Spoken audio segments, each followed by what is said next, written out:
चलिए आज एक बहुत मजेदार कहानी सुनते हैं और उसे समझते भी हैं। कहानी का नाम है माला की चांदी की पायल। तो कहानी शुरू होती है माला से। अब माला भाई एक ऐसी लड़की है जिसकी सबसे बड़ी खुशी है सबको डराना। मतलब कोई भी हो, डाकिया, नानी, छोटा भाई, कोई नहीं बचता उसकी शरारतों से। तो चलिए माला के शरारती अंदाज को जरा और करीब से जानते हैं। कमाल की बात यह है कि उसकी हर शरारत की ना एक अपनी खास आवाज है।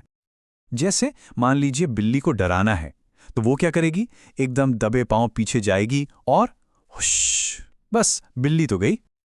और डाकिये का तो पूछिए ही मत। जैसे ही वो चिट्ठी देने आता है माला की आवाज ही बदल जाती है, एकदम जोर से पाऊ, और बेचारे डाकिये के हाथ से सारी चिट्ठियां जमीन पर। लेकिन उसका फेवरेट टारगेट कौन है? उसका छोटा भाई। दरवाजे के पीछे छिप जाना और जैसे ही वो पास आए ढप। बस यही छोटी छोटी शरारतें हैं जिनमें माला की दुनिया बसती है। लेकिन कहानी में हमेशा एक लेकिन होता है ना? तो यहां भी एक ट्विस्ट आता है। माला को मिलता है एक ऐसा तोहफा जो उसकी सारी शरारतों पर पानी फेरने वाला था। तो हुआ यूं कि एक दिन माला की मां उसके लिए एक छोटा सा डिब्बा लेकर आई। अब माला तो ठहरी माला, उत्सुकता से भर गई, भाई इसमें आखिर है क्या? और फिर क्या था, उसने फटाफट उस डिब्बे को खोला। आंखों में एक अलग ही चमक थी कि देखें तो सही अंदर क्या खजाना छिपा है। और डिब्बे के अंदर से निकलती हैं नीले कागज में लिपटी हुई दो प्यारी सी चांदी की पायल। माला ने तो एक पल भी नहीं लगाया, फौरन उन्हें अपने पैरों में पहन लिया। और वो इतनी खुश थी, इतनी खुश कि पायल पहनकर पूरे घर में यूं समझिए कि नाचने ही लगी। अपने पैरों को पटक पटक कर बस उनकी आवाज सुन रही थी। और उन पायलों से एक बहुत ही मीठी, बहुत ही प्यारी आवाज आ रही थी, छम छम छम, है ना, छोटे छोटे घुंघरुओं की आवाज। पर माला को जरा भी अंदाजा नहीं था कि यही खूबसूरत आवाज उसकी सबसे बड़ी मुसीबत बनने वाली है। और यहीं से कहानी का असली मजा शुरू होता है, जब माला की शरारतें पायल की छमछम से टकराती हैं।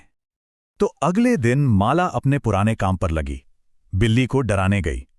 लेकिन इस बार कुछ अजीब हुआ। उसके हुश बोलने से पहले ही बिल्ली गायब। क्यों भला? अरे भाई, पायल की छमछम ने बिल्ली को पहले ही अलर्ट कर दिया था। अब माला का तो पूरा गेम ही बिगड़ गया। वो किसी को डराने के लिए चुपके से जाती और उसके पहुंचने से पहले ही उसकी पायल की छम छम छम की आवाज पहुंच जाती। मतलब सरप्राइज वाला जो मजा था वो तो खत्म। और ये सिलसिला बस चलता ही रहा।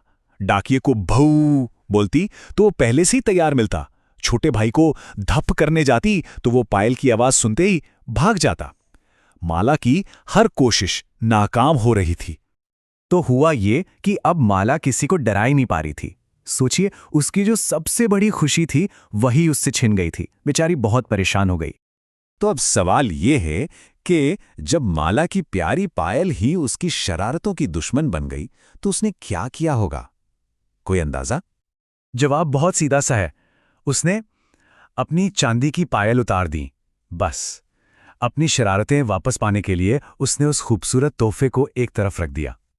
अच्छा, तो कहानी तो यहां खत्म हुई। पर चलिए अब जरा ये समझते हैं कि इस कहानी में जो आवाजें हैं, जो ध्वनियां हैं, वो इतनी जरूरी क्यों हैं। देखिए, इस कहानी में छम छम छम जैसे शब्दों का इस्तेमाल हुआ है। इन्हें ध्वन्यात्मक शब्द कहते हैं। ये सिर्फ आवाज नहीं बताते बल्कि पूरी कहानी में जान डाल देते हैं। जैसे किताब में और भी उदाहरण हैं, घंटी की आवाज टन टन या शंख की फूं फूं। इनसे भाषा कितनी मजेदार हो जाती है ना? तो मतलब क्या हुआ? मतलब ये कि सिर्फ एक आवाज किसी किरदार का राज खोल सकती है, कहानी में एक नया मोड़ ला सकती है और उसे आगे बढ़ा सकती है। यहां पर छमछम की आवाज ही तो पूरी कहानी की हीरो है, या कहें विलेन। और आखिर में माला का फैसला, वो पायल उतार देती है। ये उसके बारे में क्या बताता है? यही कि उसने पायल की खूबसूरत आवाज पर अपनी शरारतों वाले मजे को तरजीह दी। मतलब वो अपनी असलियत के साथ रहना चाहती थी। तो माला का सफर कैसा रहा? पहले मजा, फिर एक तोहफा, फिर निराशा और आखिर में एक बड़ा फैसला। ये पूरा चक्र सिर्फ एक छोटी सी आवाज की वजह से चला। तो चलिए आज के लिए बस इतना ही, लेकिन एक सवाल के साथ छोड़े जाते हैं। कभी सोचिएगा, अगर खुशी, दुख या हैरानी, इन एहसासों को कोई आवाज देनी हो तो वो आवाज क्या होगी?